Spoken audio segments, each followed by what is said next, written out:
안녕하십니까. 건축 도장기능사 수업을 담당하고 있는 김영주라고 합니다. 자, 이번 시간에는 이제 글씨 부분을 좀 설명을 드릴게요. 자, 글씨 부분 설명 드리기 전에 일단 시험지에서 어느 부분 좀 확인하시냐면 제일 뒤에 있는 이 도면 부분 있죠? 요 부분을 좀 참고를 먼저 좀 해주세요.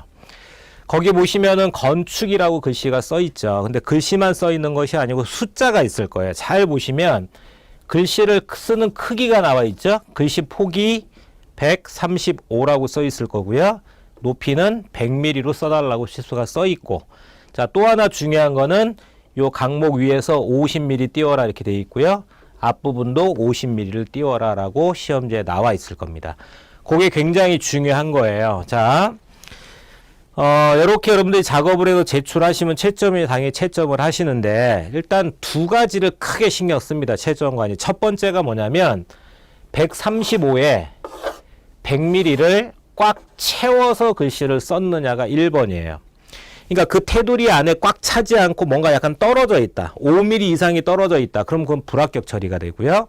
두 번째로 확인하는 게 뭐냐면 위에서 50, 앞에서 50mm가 떨어져 있느냐. 역시 5mm 이상만 차이가 나면 불합격이 됩니다. 그러니까 대부분 그런 것 때문에 불합격을 하시는 거예요. 반대로 이런 거 없어요. 글씨체를 잘못 써서 불합격을 했다? 이런 경우는 없으니까 글씨체에 대해서 너무 민감하게 생각할 필요는 없습니다. 물론 여기 써 있는 글씨체가 있어요. 우리가 안상수체라고 부르는 글씨이기 때문에 그거에 맞게끔 제가 설명을 하긴 하지만 안상수체가 아닌 다른 글씨체가 됐다 그래가지고 내가 떨어지거나 그러지는 않는다는 뜻입니다. 자, 그러면 시험지 방금 보신 것처럼 기본적으로 이건 일단 알아냈습니다. 글씨를 내가 써야 되겠는데 요 폭이 135고 요게 100mm로 돼 있구나. 나중에 저 위쪽에서 50을 띄워야 되고 앞쪽도 50 띄워야 되겠구나는 파악이 됐습니다. 자, 그러면 요 안에다가 이제 글씨를 쓰기 위해서 첫 번째 암기하실 게 필요합니다.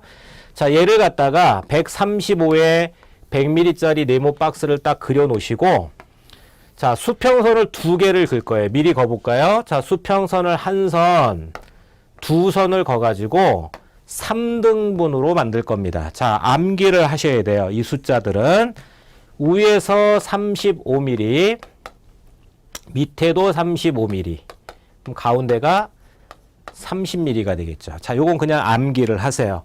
어떤 글씨를 쓰든지 간에 요 숫자는 변하지 않습니다. 참고로 다른 학원에서 수업을 들었다든지 이런 분들은 약간 스타일이 다를 수 있어요. 뭐 위에가 5mm 내려야 되는데 왜 여기는 그런 게 없지? 뭐 이럴 수 있는데요.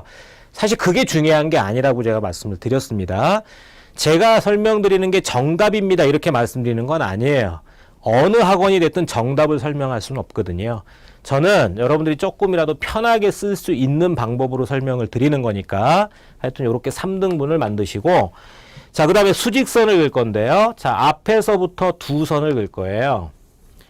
뒤에서부터도 이렇게 두 선을 그릴 겁니다. 그럼 숫자가 얼마냐면, 자, 앞부분 30mm, 또 30mm, 뒤에도 30mm, 또 30mm입니다. 가운데 신경 쓰지 마시고요. 뭐 15mm가 남겠지만 그거는 중요한 게 아닙니다. 자, 그러면 요 박스만 그리실 줄 알면 돼요, 여러분들. 이 박스만 그릴 줄 알아도 50% 이상은 글씨를 쓸지 않은 거예요. 자, 볼까요? 글씨가 6개입니다. 번호, 도안, 과정, 구성, 문자, 연마 이렇게 6개 글씨가 있어요. 공통점이 보이세요? 자, 6개 모두 다 글씨가 두 단어로 두 개로 돼 있거든요. 그러니까 앞에 있는 두 칸에다 글씨 하나 쓰시고 뒤에 있는 두 칸에다 글씨 하나 쓰시고 다 그렇게만 글씨를 써주시면 됩니다. 아시겠죠? 자, 그러면요, 요 글씨들을 조금 더 쉽게 하기 위해서 자, 요것도 한번 설명을 해볼게요. 제가 X자로 한번 표시를 해보겠습니다. 자, 첫 번째 요 부분을 1번이다 라고 제가 부르고요. 이 부분을. 자, 뒤에는 한 칸이 아니라 두 칸, 요 위에하고 중간까지 합쳐서 요만큼을 2번이라고 부를게요. 자, 그럼 여러분 글씨를 잘 봐보세요. 1번하고 2번만 가지고 쓸 수 있는 글씨들이 보이실 거예요. 자, 일로 가볼까요? 자, 어떤 글씨가 그렇습니까? 예를 들어서 이런 거죠.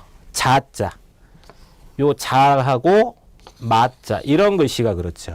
그렇죠? 그냥 제가 대략 한번 써볼게요.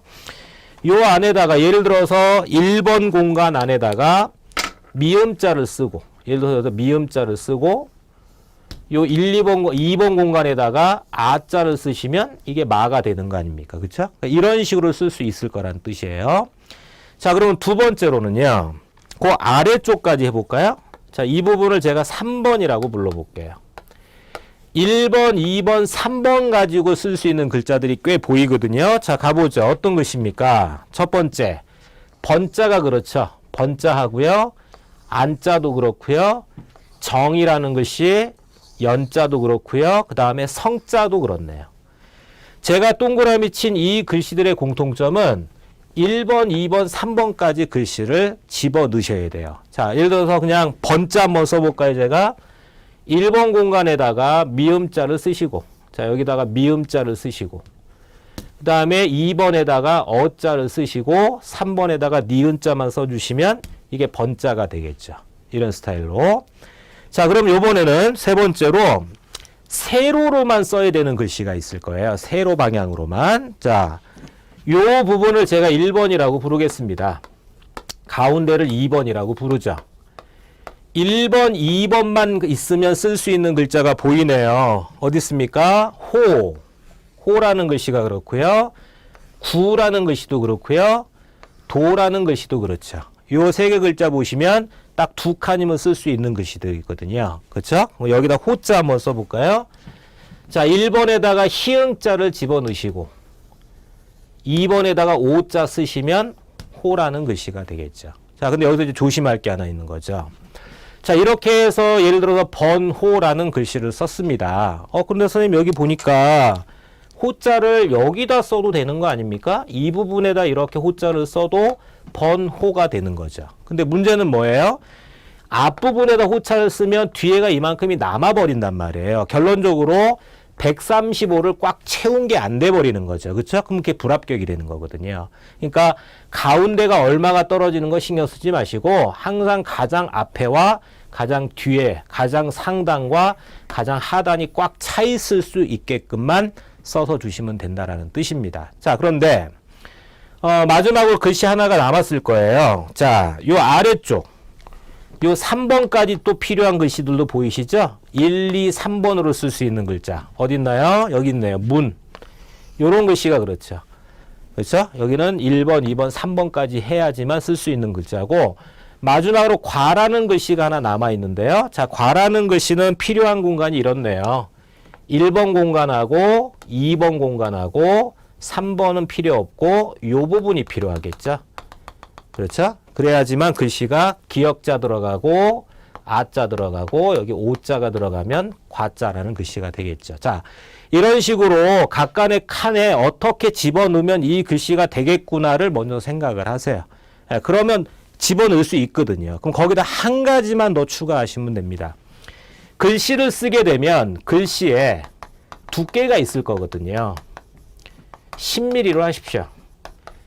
글씨 두께를 그냥 10mm로 돌린다고만 생각하시면 돼요. 그러면 그게 글씨 자체가 되는 거니까. 어렵게 하지 마시고요. 자, 예를 들어서 여기다 내가 이 한 칸에다가 미음자를 써야 되겠다. 미음자를 써야 되겠어요. 그럼 꽉 채워서 한 선 돌리시고 글씨 두께 10mm니까 10mm 들어와서 또 하나 돌리시고 그럼 이게 미음자가 되는 거 아닙니까? 그렇죠? 그것만 생각하시면서 글씨를 집어넣으시면 돼. 그럼 하시다 보면 근데 이런 일이 좀 생길 수 있어요. 예를 들어서 내가 호자를 써야 되겠는데 순간적으로 기억이 안 나는 거죠. 여기다가 희응자를 썼어요. 이제 오를 쓰면 되겠는데 오라는 단어를 쓰면 되겠는데 그 오자를 가운데다 써야 되나? 여기다 써야 되는 건가? 여기가 아닌가? 밑에다 썼던가? 이렇게 썼던가? 이게 이제 헷갈릴 수 있다는 뜻이거든요. 자, 그럴 때는 방법이 하나 있습니다. 여러분들 시험지를 보시면 문제 3번에 보시면 글씨 6개가 다 써 있는 게 보이실 거예요. 그렇죠? 다 써 있어요. 이게 시험지다 그랬거든요, 여러분들. 시험장감 이걸 준다 그랬고요. 그러면 거기에서 번호라는 글씨를 봐보세요. 번호라는 글씨를 보시면 이 오자가 어디에 있다고 돼 있어요? 밑에 있지 않고 중간쯤에 있는 것처럼 보이지 않으십니까? 그렇게 활용을 하시는 거예요. 시험지 내가 글씨를 쓸 때 이거를 위에 쓸까 밑에 쓸까가 내가 순간적으로 헷갈린다면 고민하지 마시고